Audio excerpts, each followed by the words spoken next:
Well, hello and welcome back, my Battle Language buddies. My name is Jesus Enrique Rosas. I'm the Battle Language guy, and welcome back to the Jesus Enrique Rosas Show, episode 88 this time. Oh, what's happening here?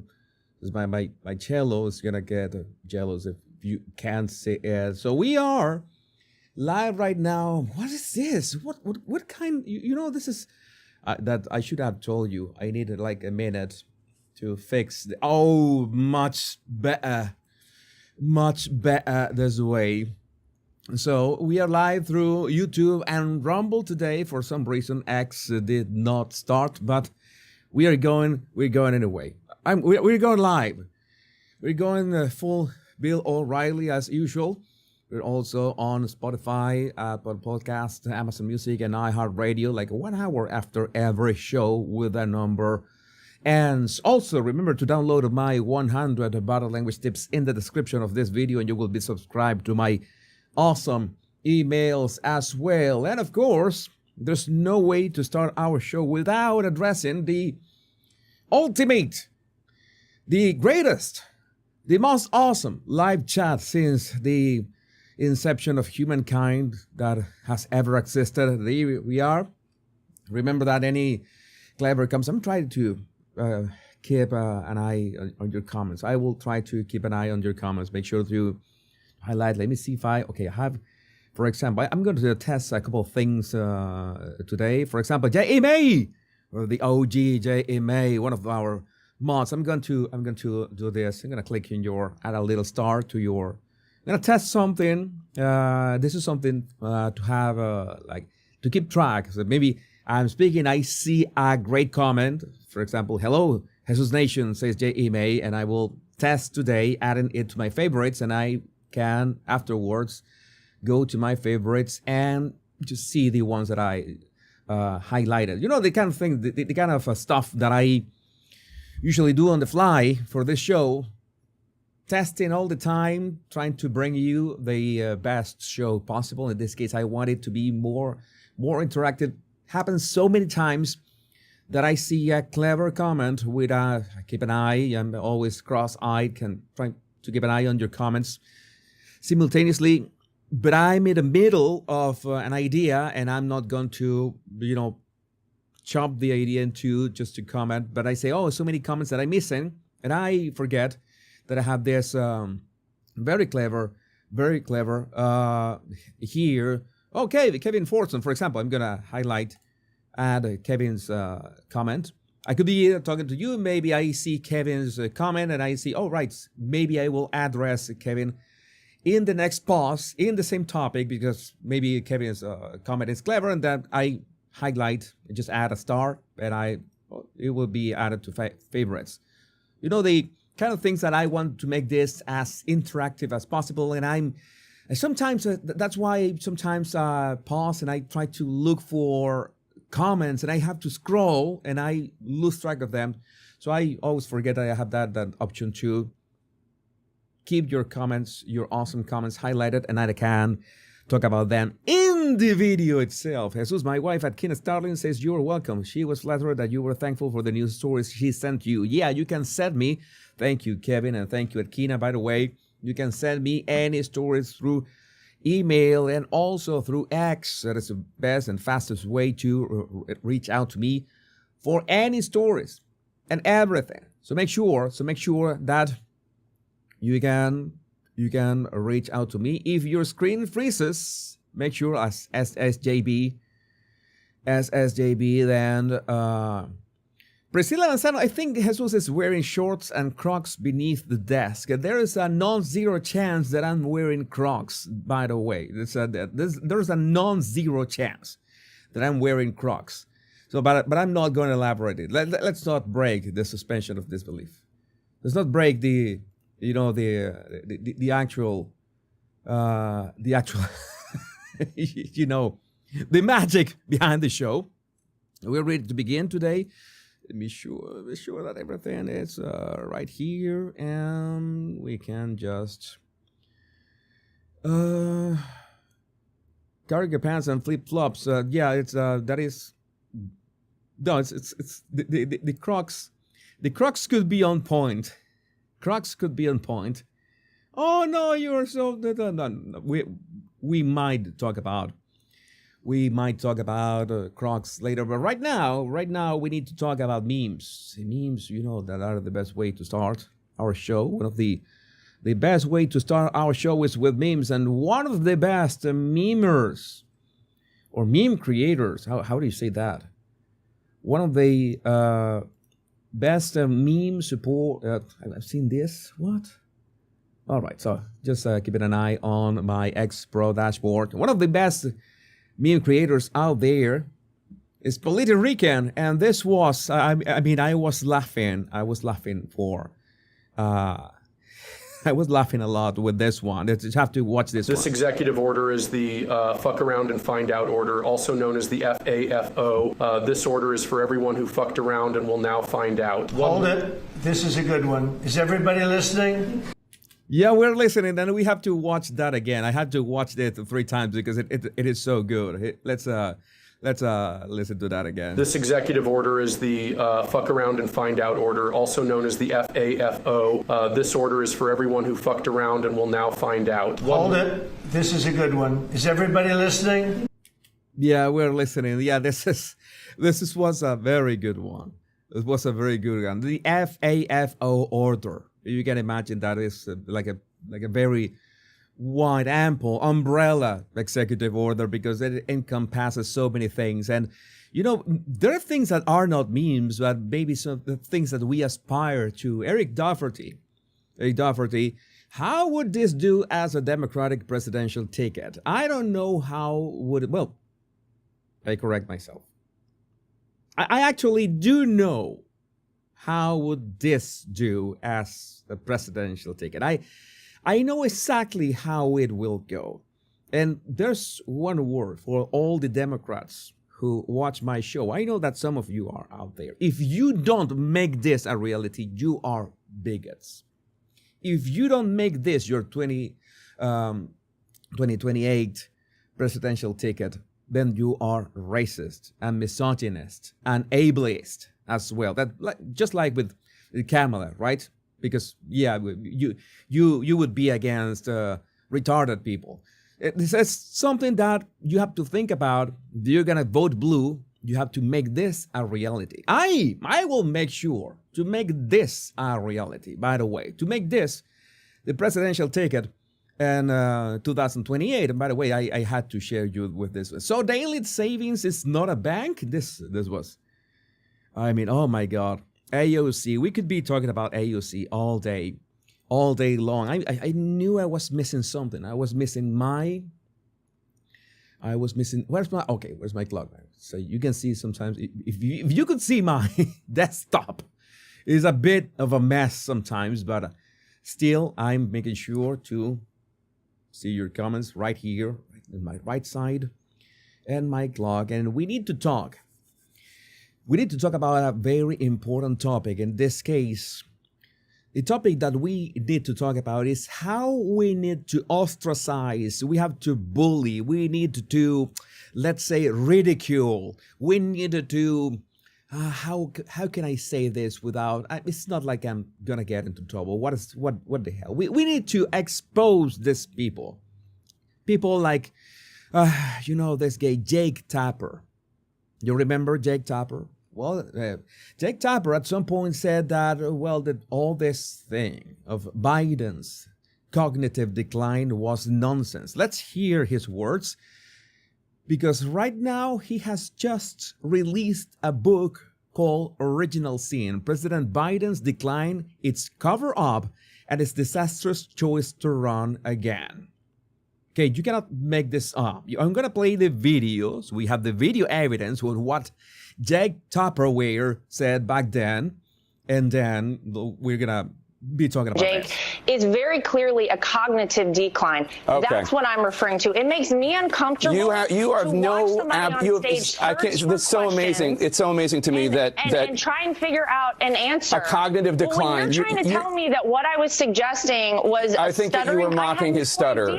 Yeah, I think you were mocking his stutter, and I think you have absolutely no standing to diagnose somebody's cognitive decline. I would think that somebody in the Trump family would be more sensitive to people who who do not have medical licenses diagnosing politicians from afar. Plenty of people have diagnosed your father from afar, and I'm sure it offends you. Your father. Yeah, that was Jake Tupperware, and now he's releasing a book. I mean, let's. You are a journalist, right?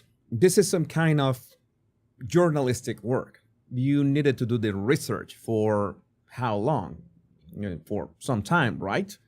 Like, I would like to find out for how long has he been doing, the research.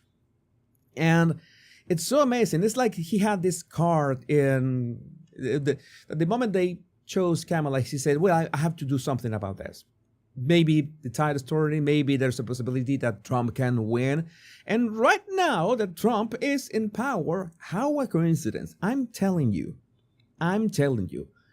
I don't believe one of these people. I don't believe Mark Zuckerberg. I don't believe Lindy Lee. I'm talking about Lindy Lee. I should do a section about Lindy Lee, a dedicated section about her, that she, that Lindy Lee, by the way, she was on all these podcasts saying that I was the one exposing Biden's, she was the one sending emails to journalists so journalists who could talk about this when she was up to the day of the elections, with going full Democrat and praising Biden that he was, what was the word that she used? I should do a section about her, that he was over-delivering. I'm not joking. And now she's claiming that she is this, that she knew what was happening. All these people are fake. They have to be ridiculed. They have to be exposed. They have to be, how to say this, ostracized from anything regarding the right. But there's one thing that happens. That you need to understand, that there's this phenomenon called the podcast apocalypse. We are way past the event horizon of the podcast apocalypse. What is this? Is that there are way too many podcasts already. And now there's a Gavin Newscum podcast that we will talk about later. But this is the issue. And when you have so many podcasts, then all of a sudden you will have the same guests everywhere. If you watch politics podcasts, then you will find out that you have the same person is in all those podcasts. And in all those podcasts, more or less the same questions are asked and the same answers are given. So yeah, we are way past that point. I would say that we are 2 years past that point. And what happens if you're a podcaster, okay? Because I have the benefit of being a talking head, not the band. Remember Talking Heads? No, I'm not mean the band. I'm like a talking head host in the sense that I give you my opinion about things. I don't really need guests. You are my guest on the live chat, but I don't have guests. This is not a podcast. If you have a podcast, you absolutely need to keep a constant stream of guests. And if you run out of guests, you will go for the bottom of the barrel. That's why you will invite Jake Tapper. Oh, Jake Tapper has gone to the good side. Lindy Lee has gone to the good side. And that's what happens.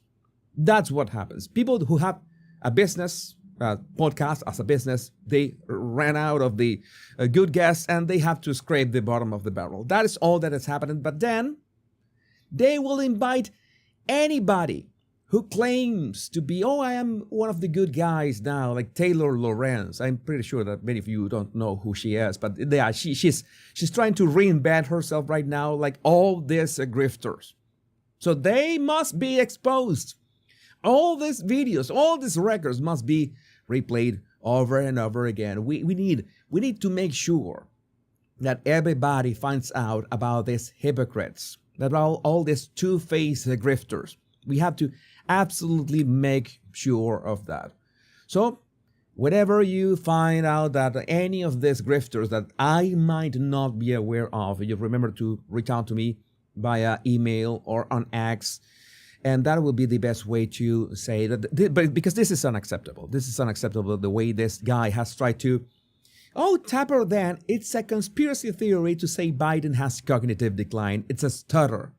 It's just a stutter. And Tapper now, a book on the cover-up of President Biden's decline. It's cover-up and his disastrous choice to run again. You cannot,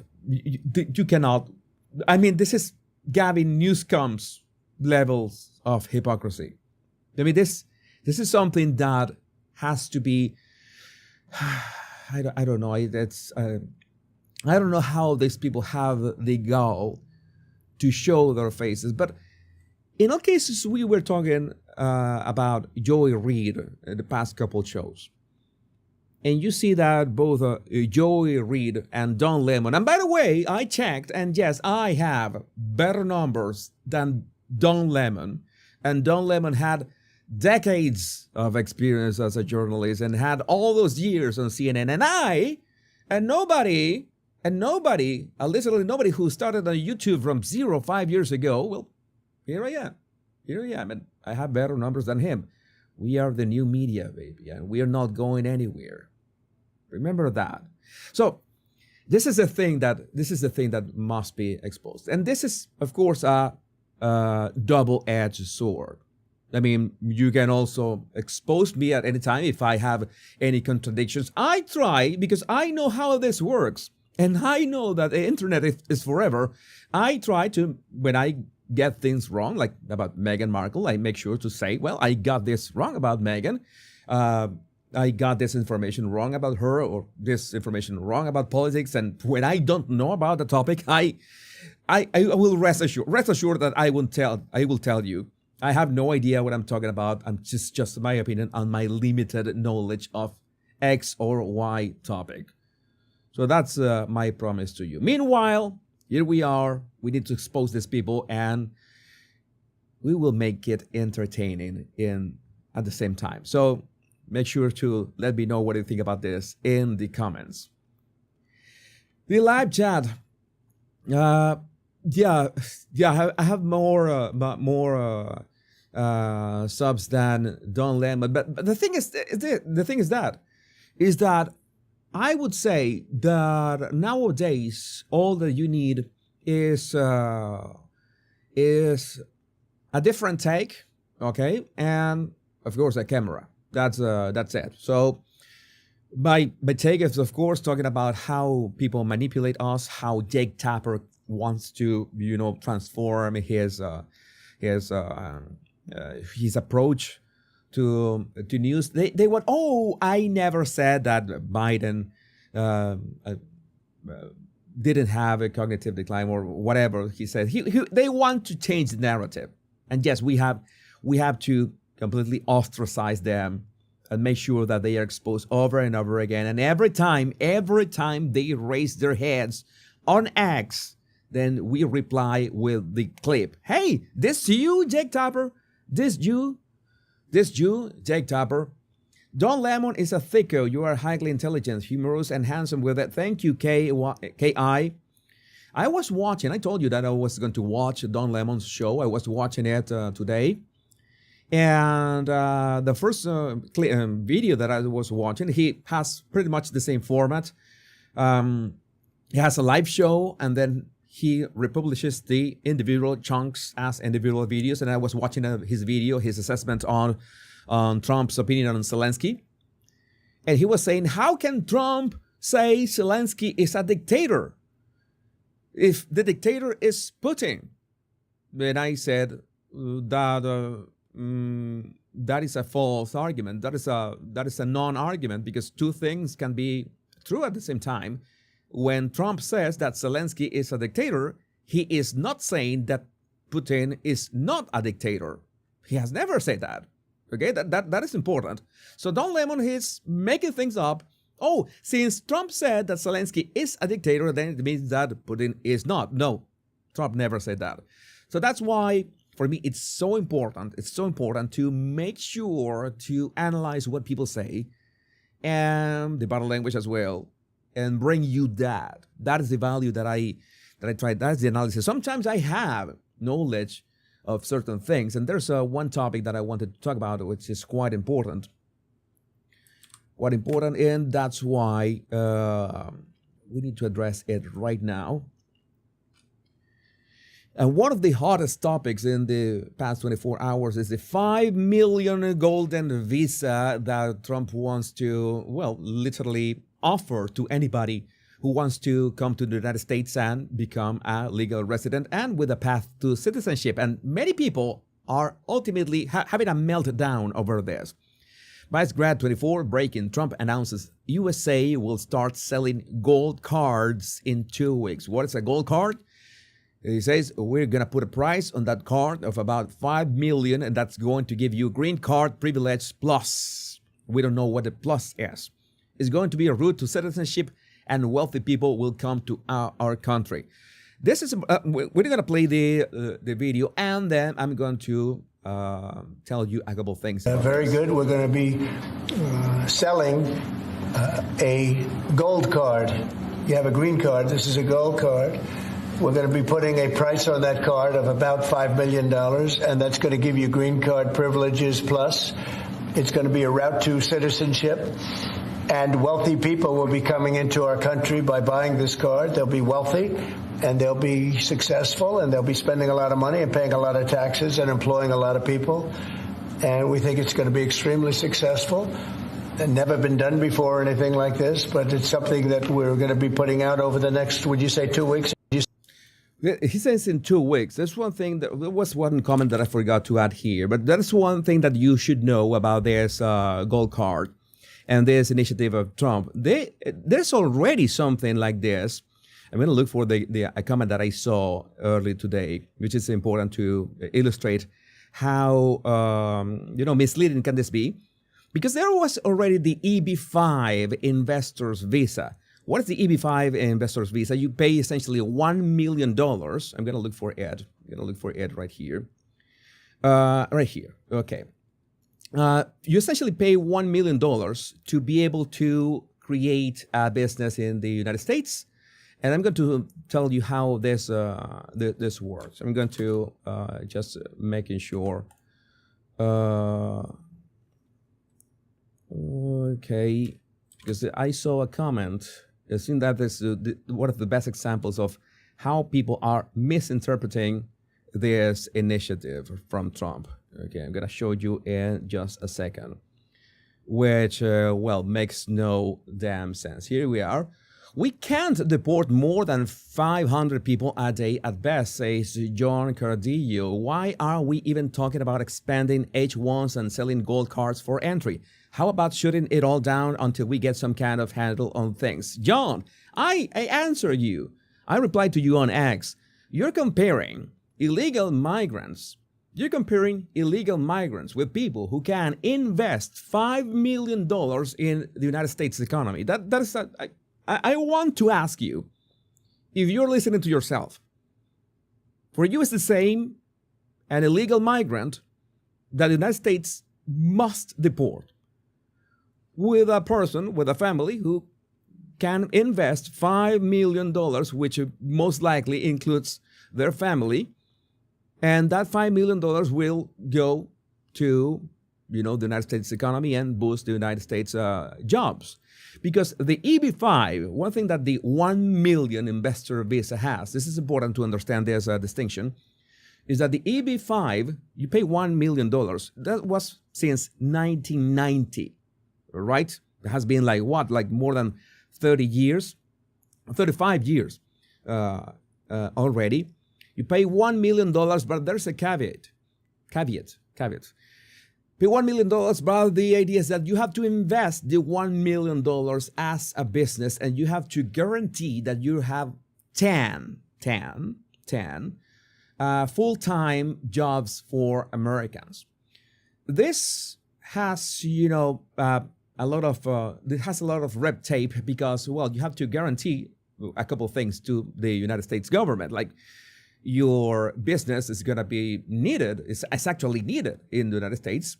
Of course, there are already any sort of schemes. You know that so many attorneys in the United States know that this is a great business. They have these packages that you can pick, and you have your turnkey business, but still, you still are responsible for the business. Like on paper, you're still responsible for the business. You have to maintain the 10 jobs. If you fail to maintain those, then the visa that is for 2 years, a green card for 2 years, then it will just not be renewed. So you have to be careful with this. There are even a 500K version, which what is the difference with the 1 million? With the 1 million is that you get to choose the business, and you get to choose where in the United States you can create your business, in anywhere in the United States. If you choose the half price 500K, then it's the United States the one who says that, well, you have to create this kind of business in these cities that really need that. So you will be stuck in maybe you will get stuck in having to create your business in Oakland or Portland or Detroit or something like that. It's nothing against those cities, but I don't know how to tell you, but it's better if you get to pick, right? If you want to be cheap and go for the 500K, then you will be forced to pick from a list of, special cities regarding this. And I think even special kinds of businesses. There's still one less than 100K version of this, but you can invest like 70K, I think as low as 70K. And you still have more limits to this, but it still exists. I think you can invest money. It's not like you are buying your citizenship per se, that so many people are saying, oh, Trump is putting citizenships for sale. Like he's putting a number for being a U.S. citizen. No, that has been happening for a long time and way cheaper, as I'm telling you. $1 million, you can have a business, and I can guarantee you, well, no, I take that back. I cannot guarantee you, by the way. I don't know what is going to be the pros and cons of 5 million versus 1 million, but the idea is that it helps the United States economy in any way. When you talk about golden visas in other countries, it's usually as simple as a golden visa in any other country. It's a synonym for you buy real estate, as in you see an apartment in any city of the United States.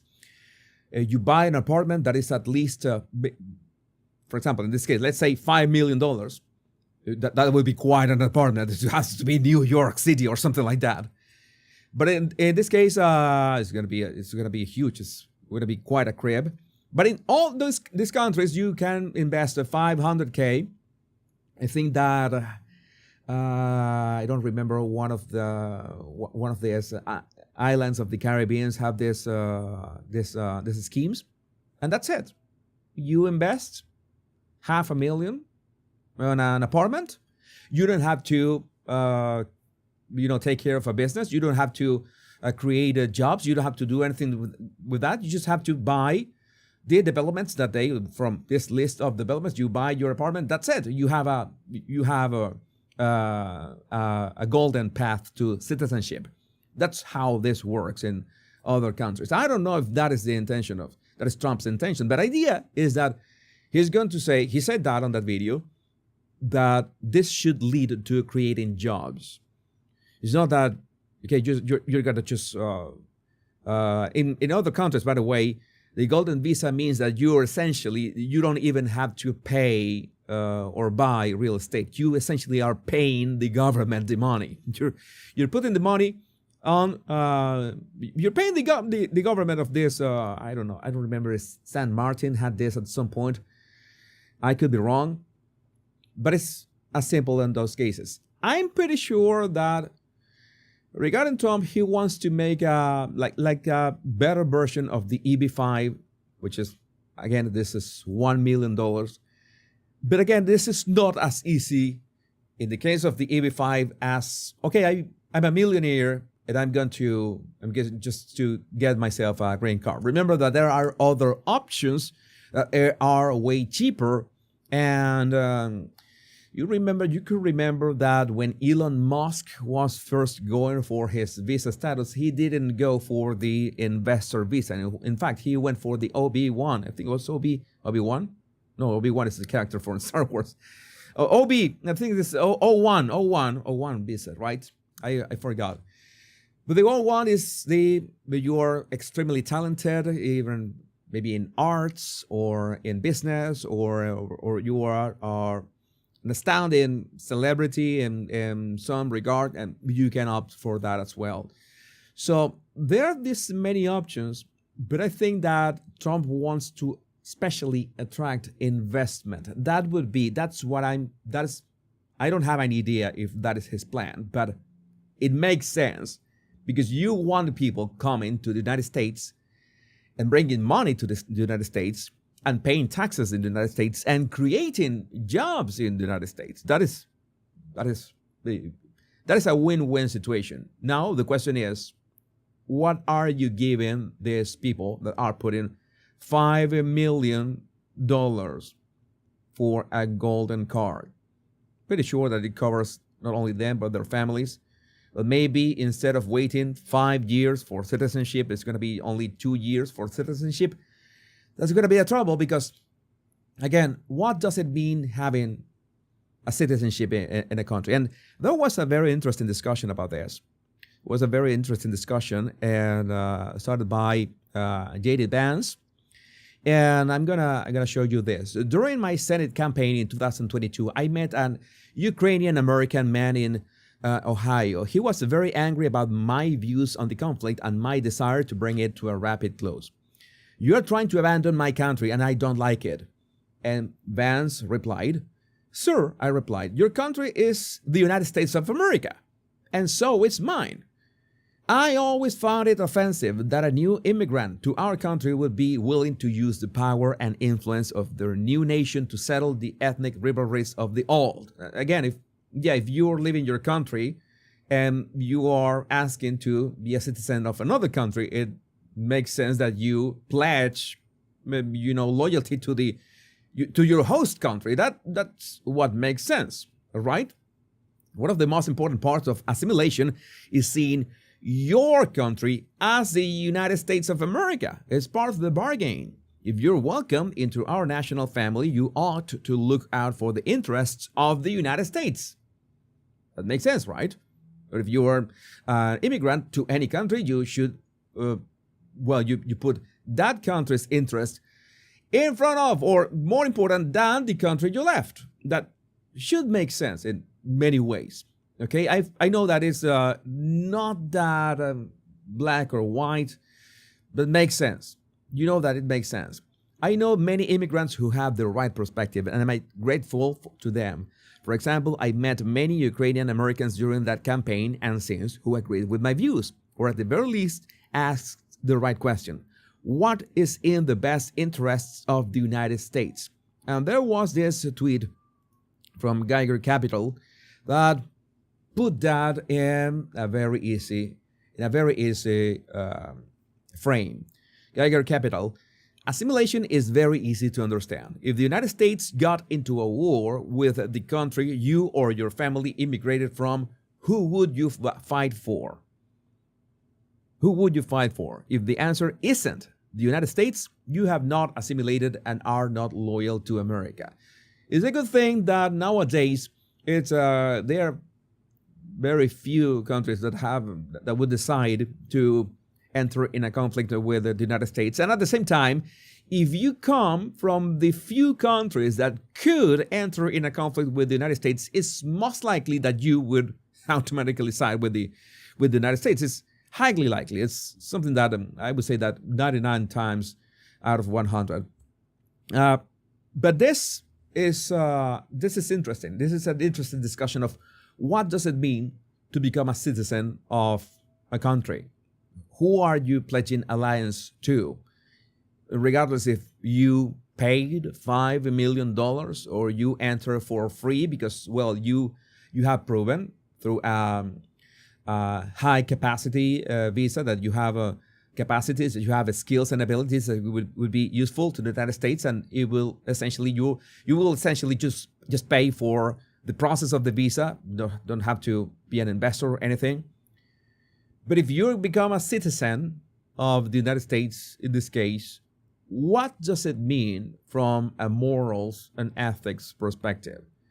Because I can understand that anybody, for example, any American wants to, any immigrant that comes that is accepted from now on, now that we have been talking about deportations so much and about illegal immigration so much, they want complete assimilation maybe in these terms, like, who are you? What is your greatest alliance to? Okay, you might have the country that you were born in. Maybe you have family there as well. But it's like when they say that some people are in the United States, working in the United States, paying their taxes in the United States, but they're sending money back home. Okay, as long as you work hard, you obey the law, you pay your taxes, like nobody cares what you do with your money. If you want to send the money back home, it's your problem. It's nobody else's problem what you do with your money. Okay, that's something that has to be, I think that is common sense.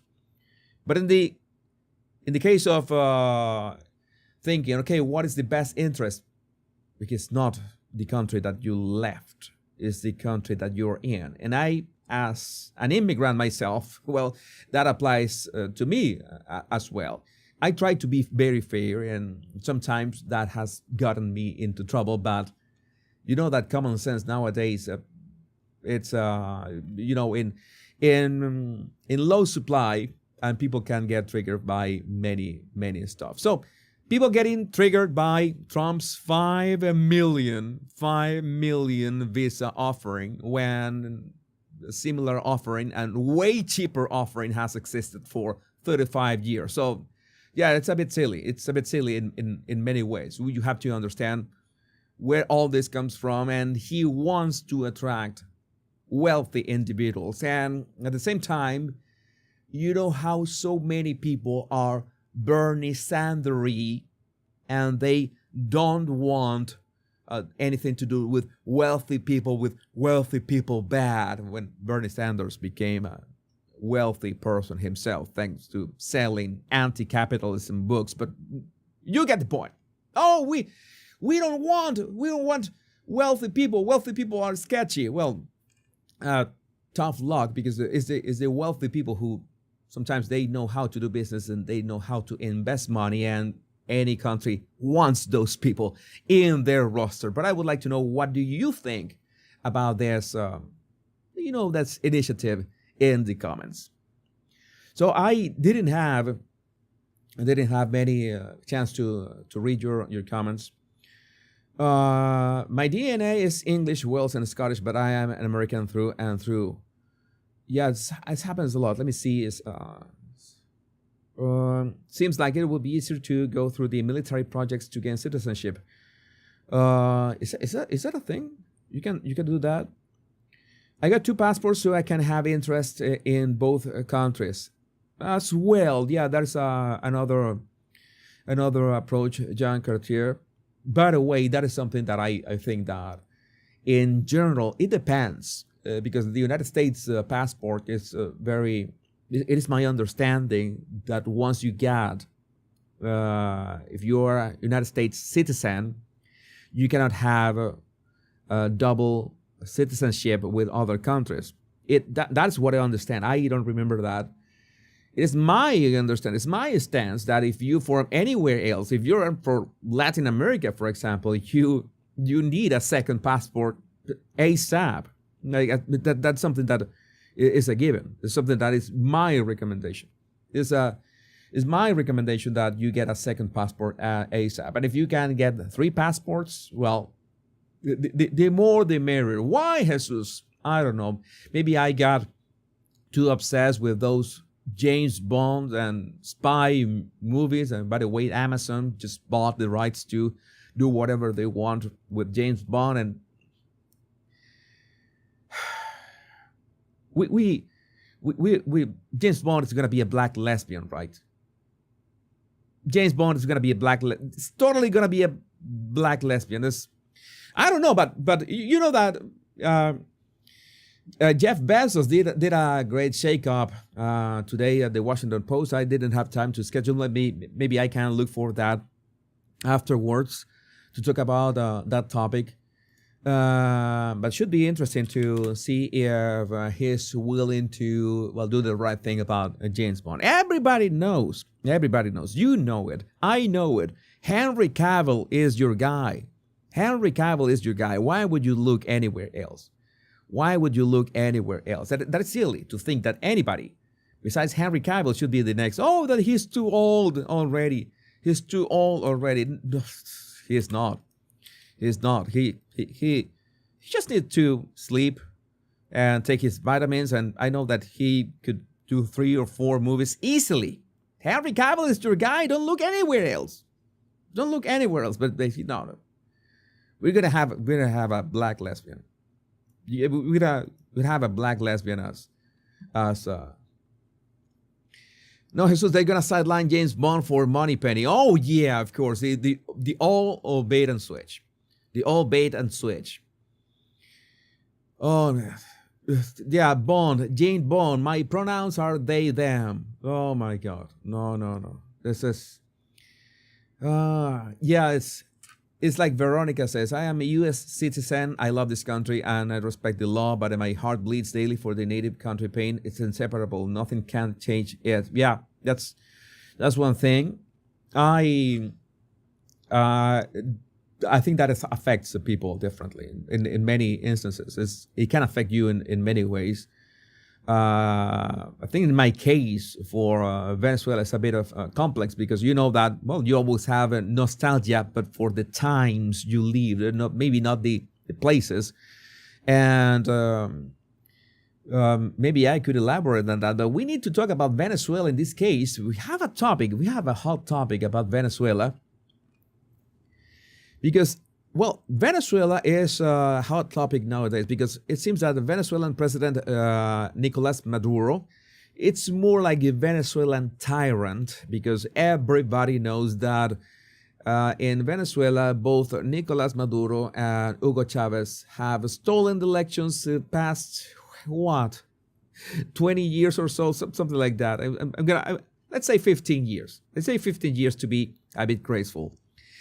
Breaking. Venezuelan president just publicly surrendered to President Trump. Maduro has now turned in state evidence against the Biden administration, and it's releasing proof that Biden asked the Venezuelan government to ship Tren de Aragua drug gangs into the United States. I'm going to talk to you about this.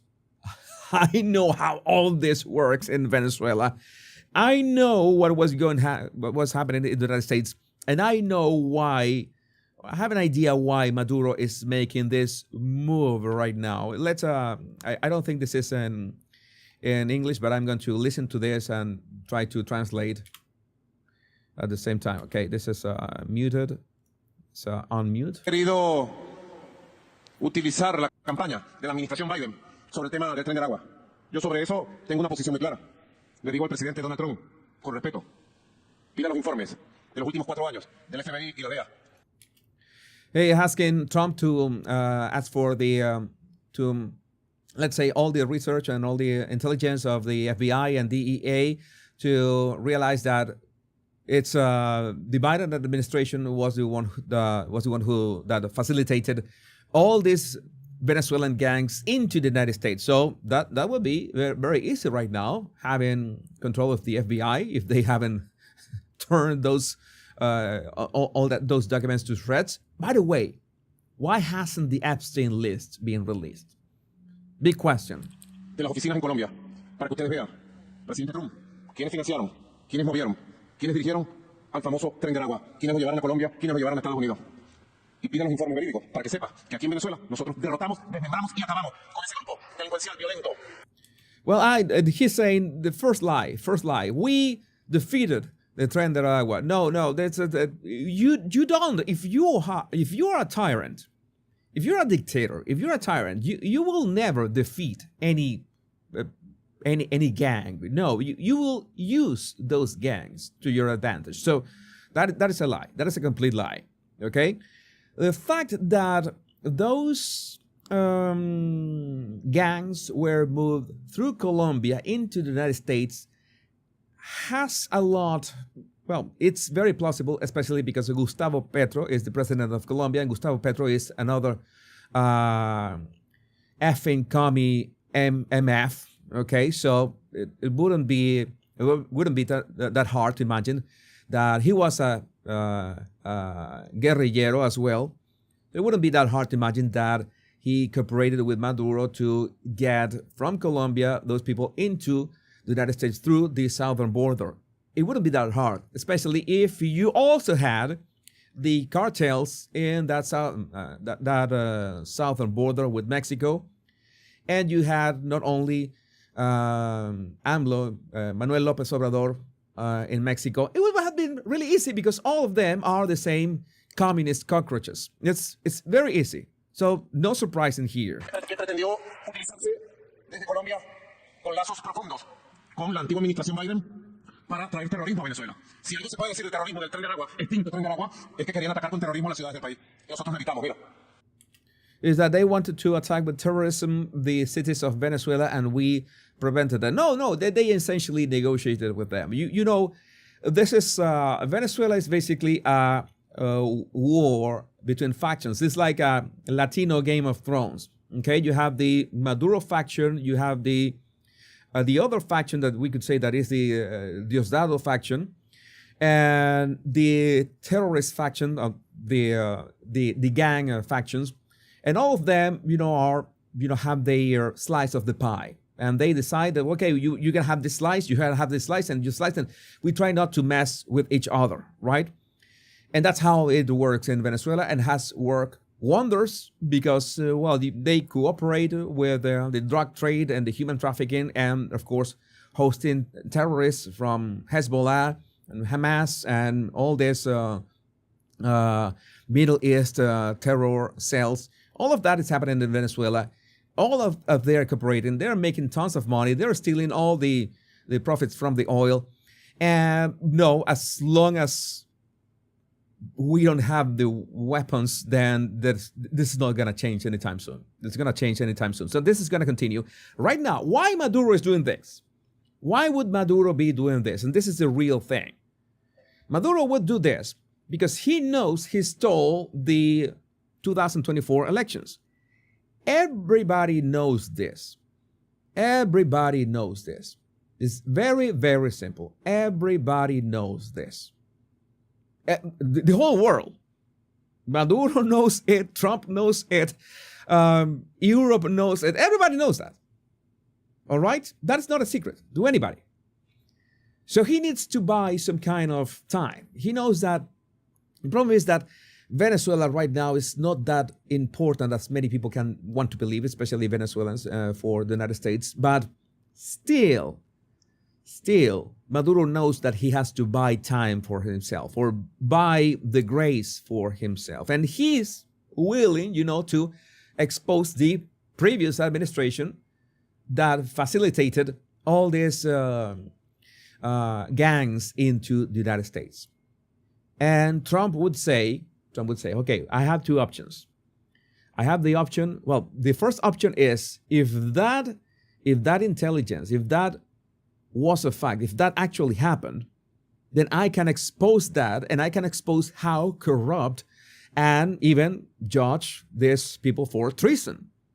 Okay, he could judge, prosecute the Biden administration for treason for getting people into the United States. It's this gangs into the United States.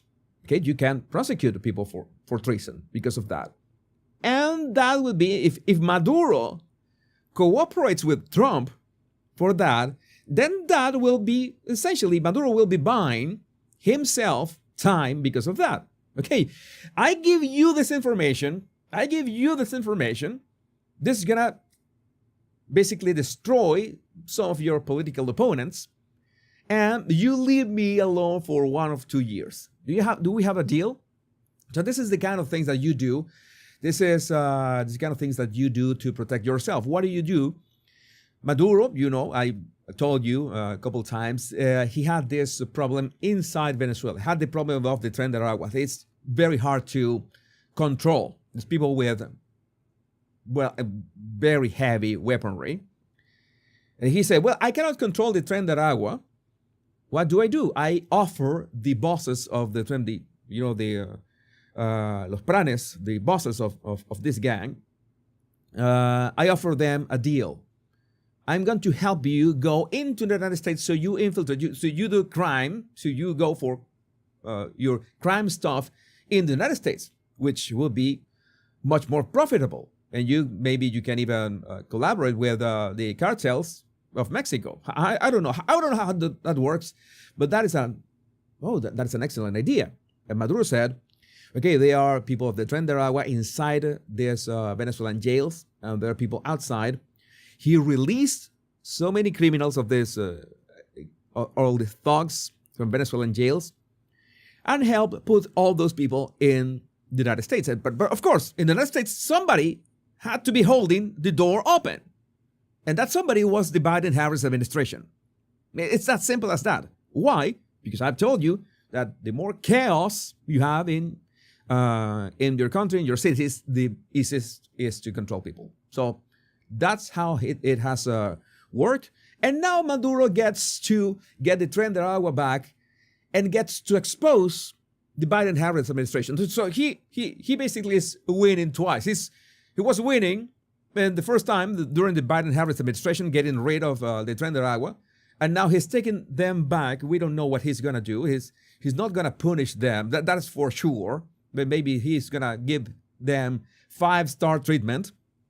And now he has the records of what the Biden-Harris administration did, so Trump can do whatever he pleases with that information. What can I tell you? That as a Venezuelan, I said that I have to tell you, many people think that Maduro is that dumb guy. I don't believe that. I don't believe that. Maybe he's also very well, I don't know, coach, has a good consultants or something, or viziers. I don't know how to say that. So that is what is currently happening. Sadly for us Venezuelans, the Maduro narco-tyrant regime is gonna continue for years. Yes, Marco Rubio and Trump have said, all right, we are taking a look at Maduro, we're taking a look at Venezuela, we're going to be acting.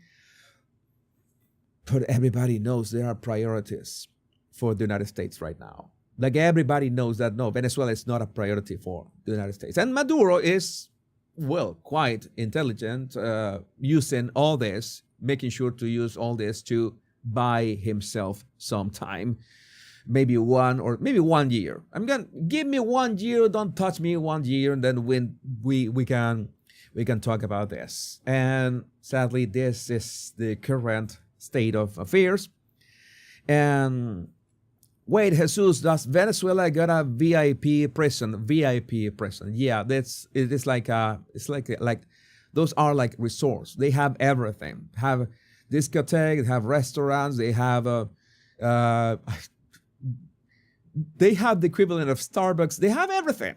They have everything inside those prisons, because these thugs could be in prison, but prisons are, 5-star treatment. That is a thing. Crazy things happening in my country. I'm going to tell you. Also, I would like to know what you think about this in the comments, but there's also something that I want to remind you that there's this video that I did a while ago called How Governments Use Illegal Immigration to Control You. So make sure that you check out that video. Click in the link right here. So that last part was something that I was testing to see if I can include, the video and the YouTube standalone clips. So yes, it's a mess. It's a mess. And that's why I've told you. So many of you have reached out to me Jesus, how are things going in Venezuela? Extremely bad. Extremely bad. Why? Because one of the worst things happening is that my people really had this hope that things were going to change. And I have to say that I think that at this point I can already say that. Both Maria Corina Machado and Edmundo González Urrutia is his name, the president-elect, okay, he's the president-elect, nothing is going to change. Nothing is going to change because, oh my God, I have not, let's say, I am not Latin politics or Venezuelan politics commentator. I could say so many things about this. I wanted to say so many things about this months ago, but I really wanted to give them the benefit of the doubt and give them enough rope to hang themselves. And boy, if I was disappointed by the fake opposition back in 2019, these people broke records. These people broke records. And for that reason, you can imagine that so many Venezuelans, many of them really elderly, were having this hope, and this new fake opposition, or very lousy or lame opposition, you can want to tell them, call them like that. They promised that in January 10, everything was going to change. Nothing changed. They promised things. Now they are just in a worldwide tour, Maria Corina Machado and Edmundo González Urrutia. No, Maria Corina is in Venezuela. But the president-elect is just on a tour, drinking the best whiskey, going to and doing all this asinine interviews that go nowhere. And yes, they don't know when the change is coming. They know, and Maria Corina Machado said, that they don't have the weapons for the change itself. So we already know that. We already knew that from so long ago. So, but again, I don't want. How can I say this? I don't want to elaborate. Samira and Castellano, what are you doing? What are you doing? I'm going to put order in here. This is not Tinder. Go to Tinder. Go somewhere. Go get a room or something. What are you doing? Have you talked about Trump's AI video he put up today? He put that AI video. I should talk about that AI video, by the way. I should talk about that AI video. Where's that AI video? I'm going to just mention that. I think it's this one, right? The one that you're talking about. Trump's Gaza Riviera AI video, fever dream of foreign policy. I'm just going to mention this passingly because this was insane. This was like a fever dream. Oh, what Trump wants for Gaza is that what is next, and then it's gonna be like the Dubai of like a mini Dubai in some way. This is gonna be that, and Elon Musk is eating some shrimp, or not shrimp, and some birded women or men. I don't know. I think that they say, oh, this prompt came out wrong. Oh, it doesn't matter. Leave it there. Make people just have a meltdown over this. And boy, did people have a meltdown over this. Look, a golden Trump balloon. I didn't expect this. Trump tweeted this from his Truth Social account. This is not Joe Schmo who tweeted this. No, this is from Trump tweeted this himself on Truth Social. This is legit. I mean, what the F? What is that? I mean, I've told you many times that Trump wants to go the route. This of course, it's this is like a rendering. You can you spot that is the Dubai. I forgot the name of this building in Dubai, but it's just an AI render of what could Gaza be, like a mini Dubai. And yeah, people got really triggered of this. And I can imagine, I can imagine that, the Trump Gaza. I can imagine that the people, let's say the people involved in this conflict, the 50% of, 50% of the people involved in this conflict did not like this at all. But again, it's to make people talk about this. And I mean, this is attention. This is playing with people's attention. Again, Elon Musk, a huge golden Trump statue. Oh, this is big narcissism. You bet it is. I mean, there's no other way to say that. This is big narcissism. That is there's no other way. There's no way you cannot say that this is big narcissism. And he's playing into that. He's saying, so what? Okay, what are you gonna do? You're gonna. This is. I'm gonna tell you. So many of you are from Canada. Let's talk about Canada for a minute, because it has to do. What does Canada has to do with Gaza? I'm gonna tell you what does it have to do. Because I was rooting for Pierre Polievre. I was rooting for Pierre Polievre, and he's married to a Venezuelan, by the way.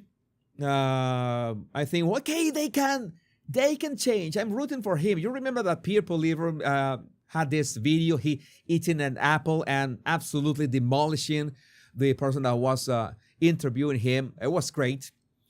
Oh, Pierre Polievre is great. And then, man, why? He took the bait.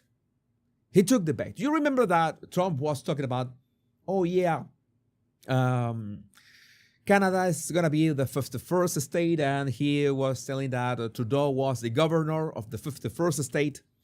It was so funny because even CNN was asking Justin Trudeau, oh, what do you think about this? That Trump says that you're the governor of the upcoming 51st state of the United States. Oh, that is not going to happen, blah, blah, blah. And that was the idea. That was the idea behind that. Be mocking and be so embarrass these people publicly, because they will they would be asked that question, and you would say the worst way to answer that question is to acknowledge the question itself.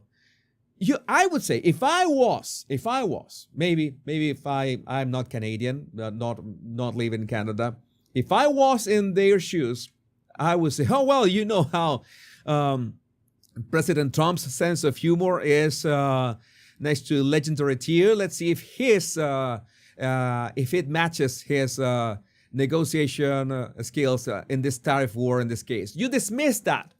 You don't acknowledge it. And what did Pierre Polievre do?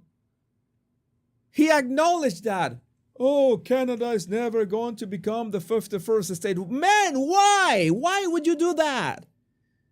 You took the bait. You step into the, the cartoons when they are, they are walking, and there's this, the thing that you use for the leaves, okay? And that's like upside down or downside up, and they step on that and they just hit their faces with that.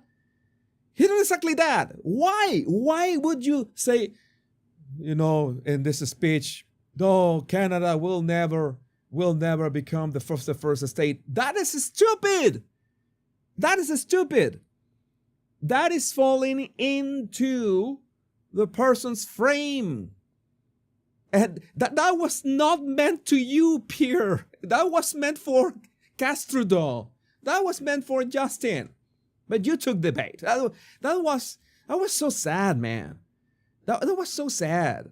You shouldn't have done that. You should have dismissed, not even acknowledge it. That is stupid. That's what I tell you. That's what I tell you.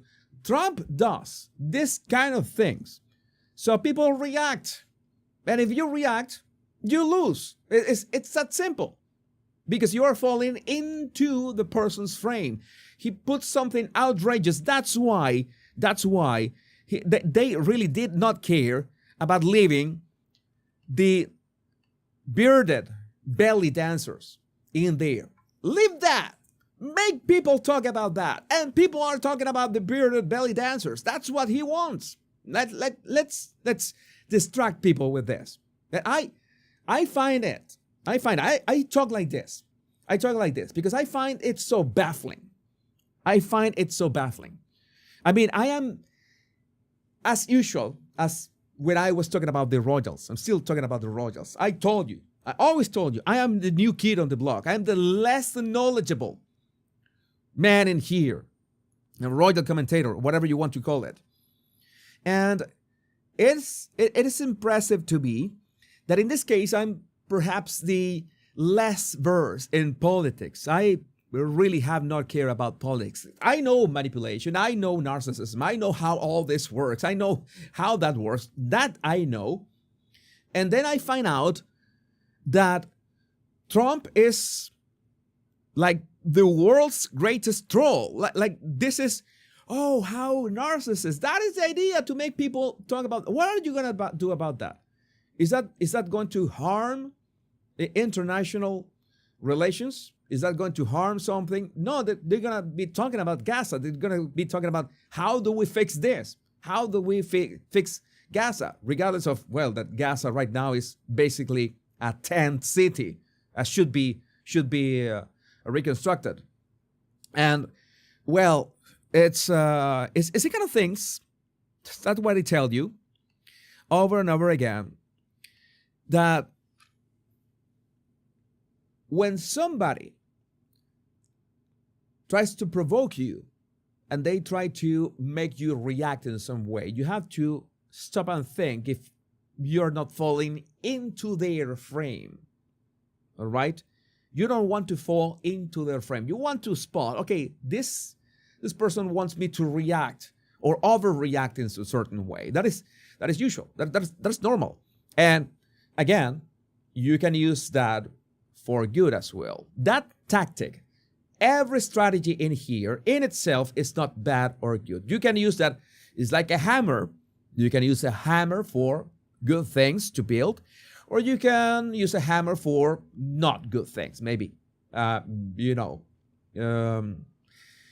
remember how Trotsky died? Well, it was not a hammer, but you get the idea, right? Tools can be used for good and bad things. The idea is you do understand how this works, not only how to make people fall into your frame, maybe trigger them, and not fall into people's frame when they do this kind of things. Because you will make people talk about this. Nobody will talk about anything else. And Trump makes sure, this is a difference. This is the difference, for example, between Trump and Meghan Markle. I mean, you think this is something of somebody who is taking himself seriously? Like he's not taking himself seriously doing this. I'm going to troll people so bad that they will have no option but to react.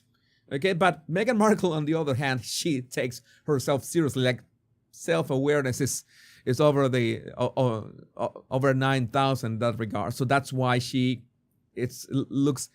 everything that she does looks contrived. Again, I am not saying that this is actually doing politics, but sometimes you have to trigger people in some way. And sadly, in the Canada of the 51st state, not only Justin Trudeau took the bait, but also Pierre Poilievre, for some reason, said the most stupid thing. No, we are not going to be the... What? What were you talking about? Why are you acknowledging Trump? Why are you paying attention to that? That is sad. That is there are ways to deal with that. If this is like the Untouchables, they troll you, you troll them even harder. Well, they don't say that in the Untouchables, but that is the principle behind that. But I would like to know what you think about this in the comments. Oh yes, again. Many people reach out to me and say, can't you see that Trump is a narcissist? Yes. in many ways doesn't mean that he cannot do great things for people as well. Because, for example, I've always told you, and I still maintain, that Nayib Bukele from El Salvador, from the get-go, the guy is a narcissist. I call him out. I still think that he's a narcissist. Has he been a force of good for El Salvador? Yes. Two things can be true at the same time. Does the people of El Salvador are happy with him? Yes. That's all that matters. That's all that matters. It is that simple.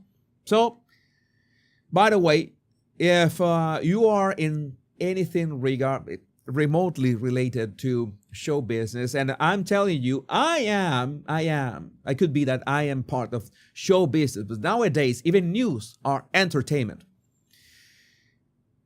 We cannot afford to be ignored. You can afford many things, but one thing you cannot afford is to be ignored. You have to absolutely make sure that people talk about you, something that you cannot afford to be ignored. But, of course, if you're going to become infamous for being a troll, you have to make sure that that infamy doesn't get in the way of your work. This is a bit complex, but you get the idea what I'm talking about. Let me see which other topic do we have here. We have a couple of topics. Oh, the couple of topics that are pending. I promise you. I need to talk about this one. About this guy. Let's talk about this guy, which is important. Eric Swalwell. Let's talk about Eric Swalwell.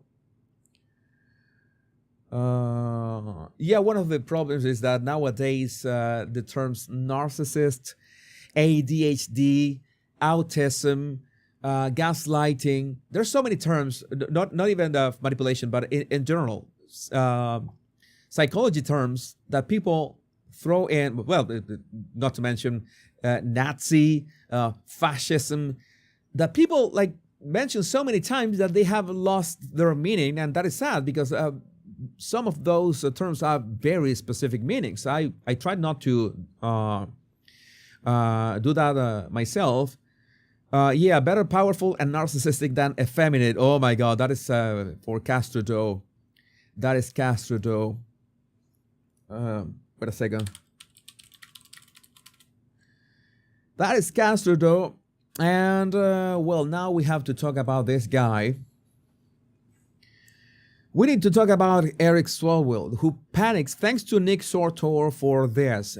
Eric Swalwell panics when Nick asks him about his Chinese spy girlfriend, Fang Fan, and whether that's a bigger national security threat than Elon Musk. You know that everybody is saying that Elon Musk is a threat nowadays, and he's got even, assassination threats. I sat next to a drunk Swalwell at dinner for 90 minutes. He was immediately compromised by a group of lobbyists he'd just met, spilling intimate details about his job and asking for help cheating on his wife. I mean, this goes without saying. If you are in any position of power or any position of responsibility, and you cannot keep it in your pants, then you are a liability. And the more power you have and the more, security clearance you have, the more a threat you are for your country. If you cannot keep it in your pants, massive national security threat. That is an understatement. That is an understatement. Oh, that's fantastic. I have to highlight your comment right away. I'm sorry, I had to highlight your comment. Something wrong. Absolutely. Massive national security threat. This guy should have his clearances revoked. Swalwell spent his dinner bragging about orgies on Capitol Hill. My God. You know that we were talking about yesterday about the National Security Agency having all these people, having not only security clearance to our stuff online, but they having all this talk about orgies and sex devices and kinks and all this crazy stuff that I had to put a huge trigger warning. I mean, again, when we talk about the swamp, the money of USAID is the least thing that we should be worrying about. Orgies on Capitol Hill, telling them he's bored of his wife and only wants to do the horizontal mambo to tens. Tens as in, you know, when you rank women from 1 to 10 and he wants only tens. Worse, he spoke about abusing his power on the House Intel Committee, which he has since been booted off, saying he pushed to subpoena Ivanka Trump because she's hot as F. Well, that's not gonna lie. He could be right on that one, but this was the confrontation with Nick Sortor. Thanks again. Make sure to follow Nick for this exclusive content. Let's watch this with subtitles. So, Congressman, you referred to Elon Musk. No, wait a second. I want to make this short. Tens is teens. No, well, it's a tens.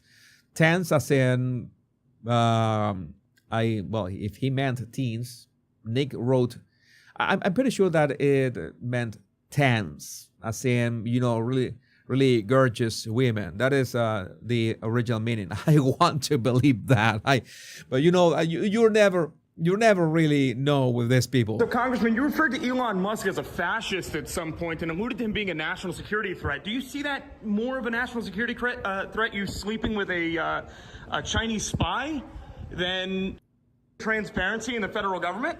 What are your thoughts on that? What are your thoughts on that? What's Fang Fang think of that? What are you doing? This is ridiculous. This is Golden State Warriors, though. I mean, what's fascistic about exposing government corruption? Yeah, that is interesting how we were telling this yesterday, as Insurrection Barbie says. It's very tough to be a Democrat nowadays because if you're criticizing Elon Musk, you are okay with the government corruption and overspending in crazy stuff. Yeah, not only in orgies and trans stuff, but other stuff that we can even mention here. I know you're just at dinner now with a bunch of lobbyists. You know, they're buying you a bunch of booze, and you know that's awfully nice. I know you were talking about, maybe finding somebody else because you only like to fuck people that are tens. I just heard that one too. Yeah, tens. So he meant tens, and as J.E. May says, Swalwell is immature, getting bossed and talking intimate locker room talk with a group of guys he just met is so junior high. Oh yes, I'm bored of my Chinese wife. I want to, I want to get some fresh action. That is this the kind of people you want with that level of power? You sure don't. So what do you think about that? Do you want to comment on any of it? No, I don't think that he wants to comment on any of it. Elon Musk is a national security threat, but you sleeping with a Chinese spy is not. Is that correct? You don't want to comment on that at all? Looks like guilty as charged. One of the things that I love about the United States, one thing that I love about the United States is that this is pretty much legal, right? And you can point a camera to anybody's face and you can confront them and even heckle them. And in many ways, the idea is to provoke them either for verbal response or physical response. Either kind of response, you win, right? At the same time, of course, you know that paparazzi culture can be biatch. But as I'm telling you, this is only a tool, right? You can use it for bad, as in paparazzis harassing people, and you can use that to confront people after you have sat down with them and realize that they are not the best picks. They are not the best picks in any way, and they are not, let's say, the one that have the right to criticize the work of others who are doing anything for their country. Again, you can say anything about a man. I am not saying that. Let's say this. There is no shortage of men who couldn't keep it in their pants, and well, even so, they try to work for the country. They have, off the top of my head, I cannot think of anybody. What I do know is that if you cannot control your urges, then it's gonna be a liability at some point or another. Just ask Bill Clinton. It's gonna be a liability at one point or another. And if you are so easily controlled that way, if you can be, I always remember the time that I learned about the term honeypot and honeypotting somebody. It was from one of my guilty pleasures. That is a very bad movie that I absolutely suggest that you do not watch. But for some reason, I have, that is one of my guilty pleasures, The Interview. If you have watched it, you already know what I'm talking about. If you haven't watched it, don't even bother looking for it, because that is one of the worst movies ever made. Had this massive Sony controversy with North Korea for nothing, because the movie is nothing. But I found that movie really amusing. And in that movie, this lady from North Korea honeypots one of the protagonists into, dragging them into their scheme. And honeypotting, that is interesting. And yes, I remember, what was the name? It was James Franco and Seth Rogen. The Seth Rogen asking her, "Did you honeypot me? Did you honeypot me? Was I honeypotted?" And that is something that you realize, what is the problem with boys will be boys, alpha males can have a harem, and it's not of your problem if they want to have a side chick or something. But the problem is that you never know if the side chick can be a Chinese spy or a double agent or something. You never know if you're gonna have a MK Ultra chick out there trying to I don't know, play some kind of voodoo on you or something like that, and try to get all your secrets out. And you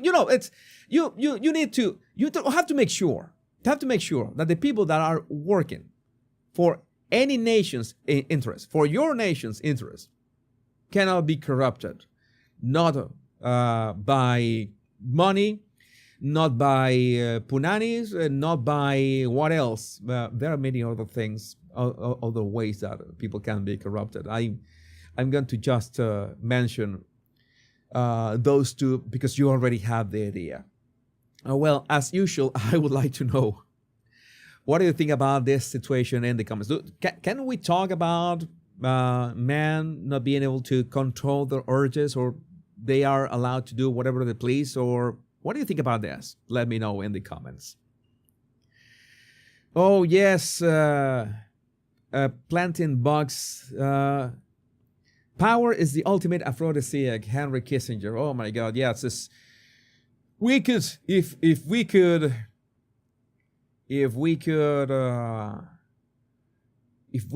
do the proper research on everything, that's why I'm afraid. I was asking the questions about the Jeffrey Epstein, the Jeffrey Epstein list earlier. I don't know. I have an issue. Why did Pam Bondi say, "I have the list on my desk"? See, she said that last week. Pam Bondi said last week, "I have the list on my desk." So the list exists and it's there. And well, there was a joke from the Babylon Bee today that Epstein list hangs itself before it is unveiled. Why is taking them so long? Why it's taking them so long? What is taking them so long? Why don't they just publish that. Just make that public. I don't know. What is the big deal? If they have it, what are they doing? Are they negotiating something with people? That is the only idea. That's the only way that I could think that's why they are taking time to issue the Epstein logs and list. That there are people on that list that could be redacted out if they cooperate getting other people. That is the only thing that I could think of. That's why they wouldn't release that. And you would say, okay, how is that fair? And I would say, I don't know what to tell you, but if I could choose between exposing one person of that list and that person giving me clues to other people in exchange of their name being redacted, wouldn't you want to go deeper down the rabbit hole? I'm not saying that this is what's happening. I'm just trying to think of a reason why they haven't released the Epstein list yet. All right. Safety issues. What kind of safety issues? Maybe safety issues with the victims. That, thank you, SSJB. You're in point. That could be another reason. Okay, maybe that would in turn expose the victims. That they want to make sure that exposing the list, it's safe for the victims as well. That is important, because you shouldn't expose the list without the flight logs, and it's obvious that the flight logs is going to have victims as well. And you want to make sure that when you see a name in there, okay, it's if it's somebody, is an actual victim, then you want those names redacted. You want to keep those names private, right? You don't want to expose the victims of these crimes. So maybe that's something that they want to make sure. Again, that is very plausible. Thank you, SSJB. Thank you, SSJB, for that idea. I didn't think of that. Maybe that is the reason why they haven't released the logs. They have to redact. They cannot just open the logs because they are the victims are in there as well, and it would be totally unfair for them to be exposed as well. We were never supposed to know. We were talking about narcissists. And when it comes to narcissists, there's one guy that never disappoints. When we talk about narcissists, there's one guy that never disappoints in this field. That is Gavin Newscum, who now has a podcast. I mean, this is Babylon Bee stuff. This is parody and satire stuff, but I know it's real. After the fires, after all that has been happening to California, after all that has been how the state, one of the most beautiful states in the United States, have been destroyed to the point that California has, well, I'm launching a new podcast. We need to change the conversation. I mean, I think that these people are desperate for some kind of left-wing Joe Rogan, and they tend to forget that, like, up to 10 minutes ago, Joe Rogan was a liberal as well. But Joe Rogan was a literal liberal. You forget that. And he was just making sure to invite everybody who wanted a voice to his show. And it so happens that some people made sense, some people didn't. And when you didn't make sense, Joe Rogan asked questions, and people from the left essentially stopped going to Joe Rogan's podcast because they didn't like the questions. Because, of course, if you say nonsensical stuff and you are asked questions about that, then you will not be able to respond. And that's why Kamala Harris didn't go on Joe Rogan's podcast, because everybody knew that that's going to be a disaster. And that's why it works so well for both Trump and J.D. Vance. So these people are desperate. Maybe Gavin Newscum knows that after this tenure as governor of California at this point, He knows that he's done. He's essentially done. He will never do anything as a white guy will never be anything for the libtards, for the demon rats. So he said, well, I will have my own podcast, and maybe that way I could, have he's going the Meghan Markle. He's going the arsewives way. I'm pretty sure that he's going to be quite more successful than Meghan Markle, by the way. I'm talking directly with people I disagree with, people I look up to, and you, the listeners. I'd like to be on Gavin Newscum's podcast. Why not? Egg prices, tariffs, Dodge, we're tackling all your big questions. This is Gavin Newscum. Subscribe now. Man, I'm thinking of subscribing to your podcast. Let's watch this. This is so insane. We need to change the conversation. And that's why I'm launching a new podcast. And this is going to be Oh, it's so youthful. It's so youthful that I have to. But it said, this looks like, I don't know, SpongeBob SquarePants stuff. This is SpongeBob SquarePants stuff. Even the color scheme, maybe it's that, this looks like right out of Nickelodeon. And I'm talking about the PDF file stuff as well. PDF file stuff as That's well. why I'm launching a new podcast. And this is going to be anything but the ordinary politician podcast. I need to work on my Gavin Newsome voice, because it seems that I will be doing a lot of parody of Newsome in the future in this podcast. Can you imagine? But I need to work on my, not only on the voice, but the California accent. This is not AI, SSJB. This is for real. This is what the F stuff. I'm going to be talking to people directly that I disagree with. I'm going to be talking to people that I disagree with. I need to practice that. As well as people I look up to. But more important than anything else, I'll be talking directly with you, the listener. I want Trump on your show. I want you to talk. No, I need more California accent. I will master all of them. The California accent. And of course, there are many accents in California.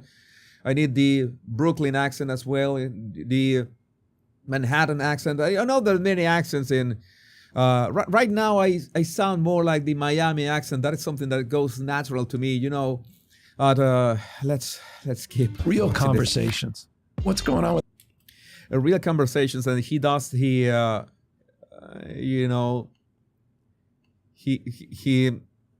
American Psycho stuff. The American Psycho stuff. Oh my God. Let me see which books.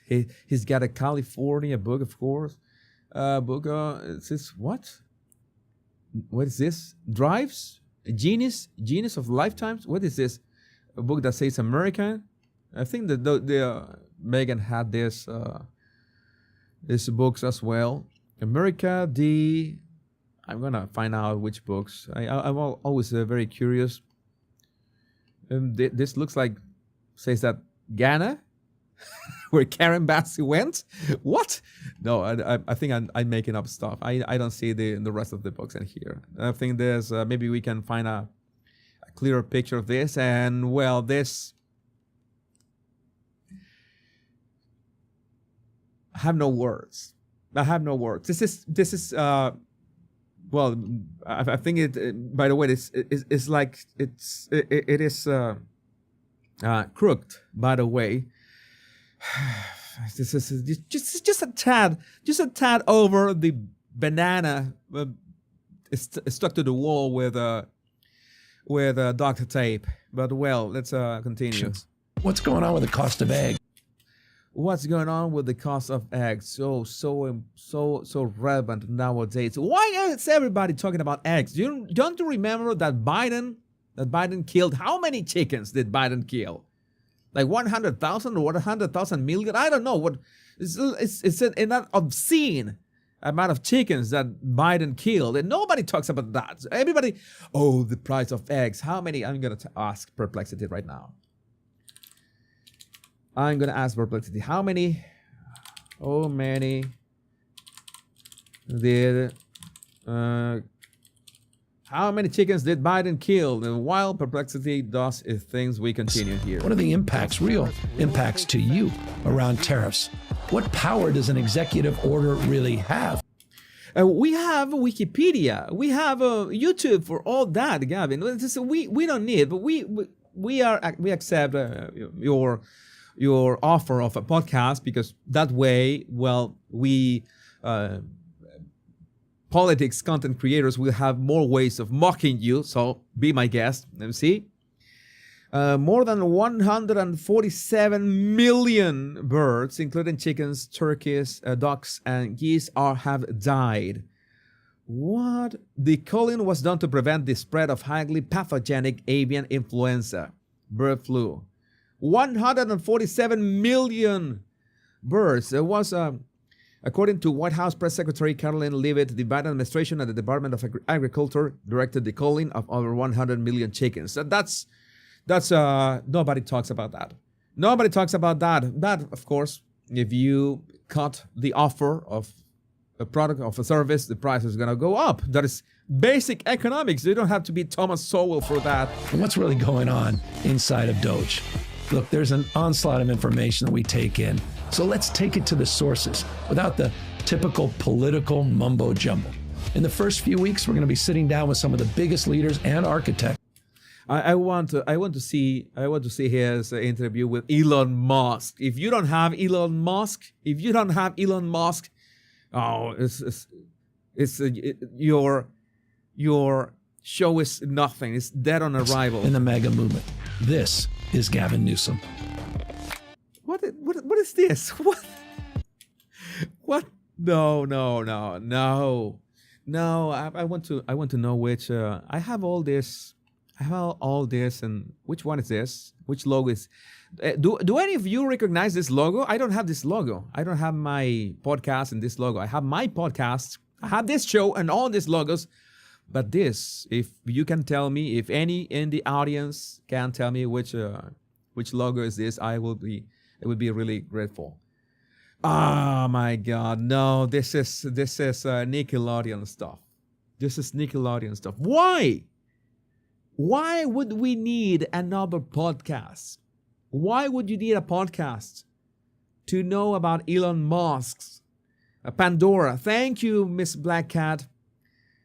Thank you, Miss Black Cat, and Trump Derangement Research, Pandora, also Kevin Forstone. Thank you, CW as well. Pandora, Jack Matthews as well. Thank you, all of you, SSJB as well. Thank you for Pandora. Let me write that down. Pandora. I want to. I thought it was something with Avatar. No. Pandora. Bad joke. No. Pandora. Well, my podcast is going to be on Pandora as well. That's why I had to compete with Gavin Newscum. By the way, with Spotify, I've reached, I think, 100 subscribers on Spotify. You're going to make money regardless. Yeah, that's I don't know. I'm covering this because what are these people talking about? You're taking time off your job as governor of California, which should be stressing and difficult enough, to do a podcast. That doesn't make sense to me. I mean, this is my job. This is what I do. I am not governor of anywhere. By the way, I could be governor of California or New York as well, and I think in a few states of the United States. Even if I was not born in the United States, maybe I could be governor of a state at some point. Who knows? The sky's the limit. But meanwhile, I would like to know what you think about this in the comments. And my eventual political campaign in the United States. I should be living in the United States for starters. But well, oh my God, it was so fun today. Was a fun. I should be addressing the Amazon stuff. I should be addressing where's the Amazon stuff. This note, and we have time to address the Amazon stuff. Why I'm talking like Sam Altman right now? I don't know why I'm speaking like Sam Altman right now, but like, you know, the CEO of OpenAI. I don't know. I'm speaking like him. Just have this raspy voice, and he has this. No, it's not raspy voice. It's like the. What is it when people speak like that?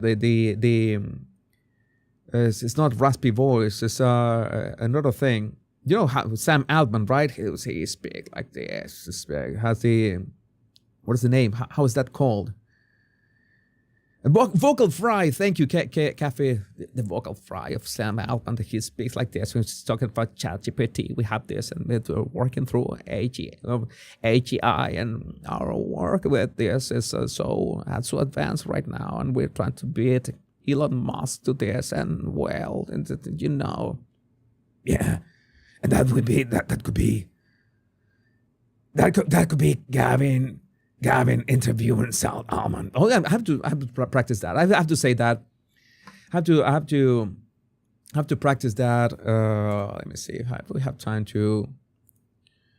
Have to practice my Gavin Newscum, California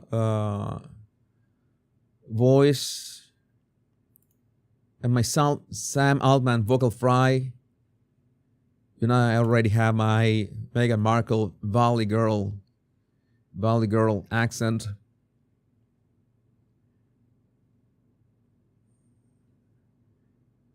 Also, I should do a Trump impersonation as well. Oh, welcome, fry. He speaks like this. He speaks like, I don't know why he speaks in that way. I had to bring my.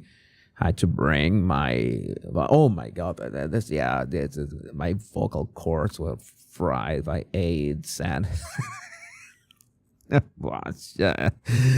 Oh my God! Don't get me started with this. With those pictures of surrogates, babies, and gay men. No, man. No, don't get me started. Maybe some other day I will. I slept quite well last night. Maybe some other day I would address the gays shopping for babies. I need to know how to address that thing, because if you have not seen me really triggered. You haven't seen me really triggered. I'm just going to say this. Gay couples should not buy babies. And I really don't care if anybody gets triggered by this. I mean, you can marry, you can be model citizens, but every single human and child in this world deserves a mother and a father. It's that simple. That is my most conservative, ultra far right, if you want to call it, stance. Gay men shopping for children, and lesbians as well shopping for children, shopping for babies by a surrogate. That is immoral. That should be banned. That should be prohibited, and that should not happen. That should be happening. That should be a conversation, and we are going to go deep down that. Oh, Jesus, but what if they are loving fathers? No, I cannot go there.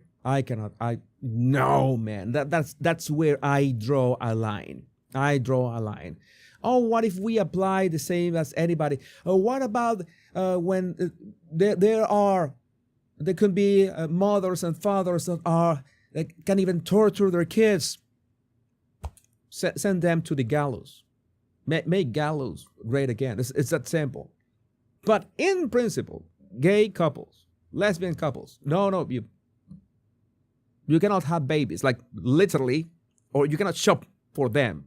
Either way, that is something that I will not negotiate. You can clip me out of context. I don't care. I will repeat that any day of the week. And something that literally makes me physically sick, makes me want to throw up, literally makes me want to throw up, is when I see those pictures of a gay man without a shirt, without newborn over them. Is something that I literally want to throw up, like makes me physically sick.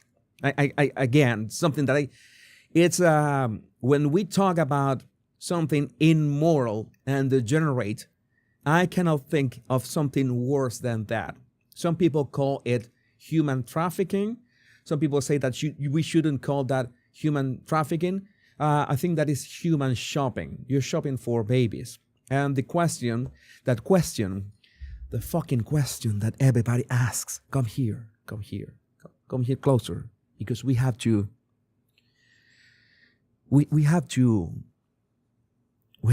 ask the question, why is it always boys? Why do they always discard the female embryos? I mean, by the way, I am all for IVF. You would say, you sometimes don't make sense, Jesus. Why are you against it? Well, that is my stance. I am for IVF. There are so many couples that have trouble having a kid, and maybe IVF can help.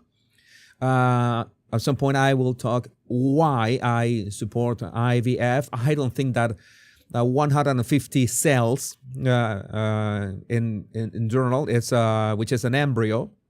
There's nothing wrong with that. Again, that is my personal stance. You can have another. Can have yours. But why are they always boys?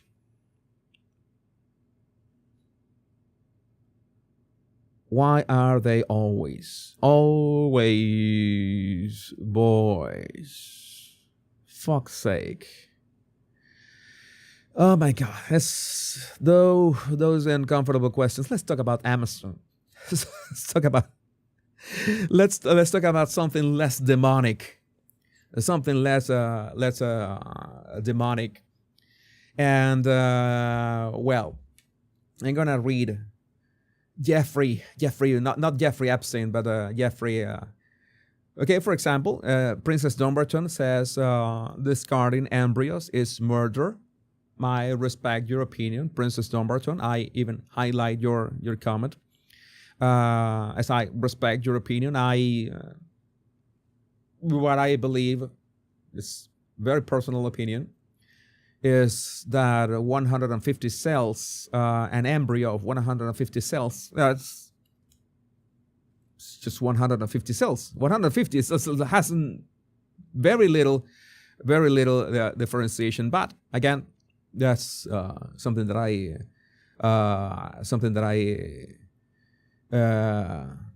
I'd say think, and not like stand for. It's like, but I think that IVF can help healthy couples to have children. Why not? Oh, couples that have problems having kids, why not help them with that? So that's my sense. So let's talk about this. No, Gavin, not more Gavin. Jeff Bezos issued this. I'm gonna share this note. I shared this note with the Washington Post team this morning. The Washington Post right now has a total meltdown over this. People are, raising their voices because this is unjust. I'm writing to let you know about a change coming to our opinion pages. You know that the thing that these outlets is that nobody is subscribing to them because of the news. If you want the news, you just go for X and you can read the news directly on X. It's that simple. All right. If you go to sites like the Washington Post, it's because of the opinion. You want to subscribe for the opinion pieces. Okay. So it's what the opinion pieces is what makes money to these outlets. We are going to be writing every day in support and defense of two pillars: personal liberties and free markets. We'll cover other topics too, of course, but viewpoints opposing those pillars will be left to be published by others. So he's essentially saying that if you have an opinion piece about, gender identity, then maybe that is not going to be as important as personal liberties and free markets. Okay? There was a time when a newspaper, especially one that was a local monopoly, might have seen it as a service to bring to the reader's doorstep every morning a broad-based opinion section that sought to cover all views. All views.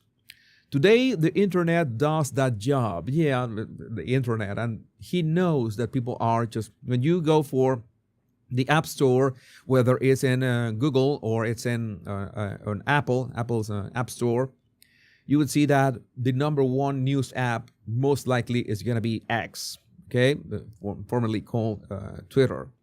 I am of America and for America, and proud to be so. Our country did not get here by being typical, and a big part of American success has been freedom in the economic realm and everywhere else. Freedom is ethical, it minimizes coercion, and practical, it drives creativity, invention, and prosperity. I offered David Shipley, whom I greatly admire, the opportunity to lead this new chapter. As I'm telling you, all these people are saying that there's a new sheriff in town and they have to follow suit. I suggested to him that if the answer wasn't hell yes, then it had to be no. After careful consideration, David Shipley decided to step away. This is a significant shift. It won't be easy and will require 100% commitment. I respect his decision. We'll be searching for a new opinion editor to own this new direction. What does it mean? You know that the editor is the one who's in charge of curating. If somebody say, "Hey, I want to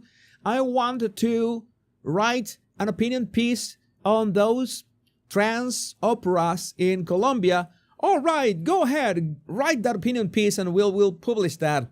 Hey, I want to write an opinion piece about why free speech is important. No, that is boring. We need more blue hair stuff. That's what the former opinion editor, I guess, he was doing. So this opinion editor, just so you understand, is against what was the two pillars, as personal liberties and free markets.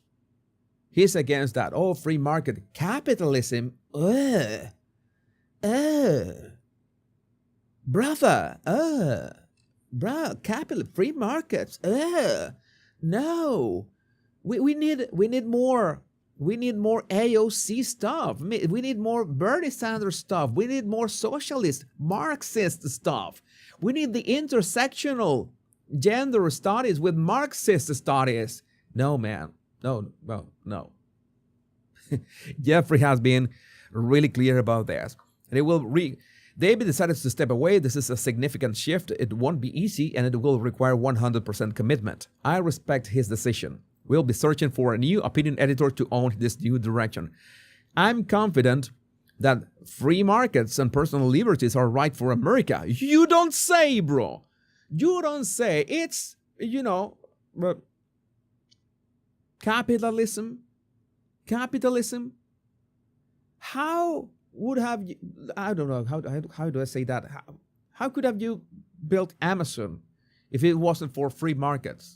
Again, you are the king of free market capitalism. And personal liberties are right for America. I also believe these viewpoints are underserved in the current market of ideas and news opinion. I'm excited for us together to fill that void. Jeff. All right. Oh my God. Sornovich says, why did Amazon ban hoax movie? Yeah, very important question. Cash, get him, Chief. Vittorio-based Jeff Bezos.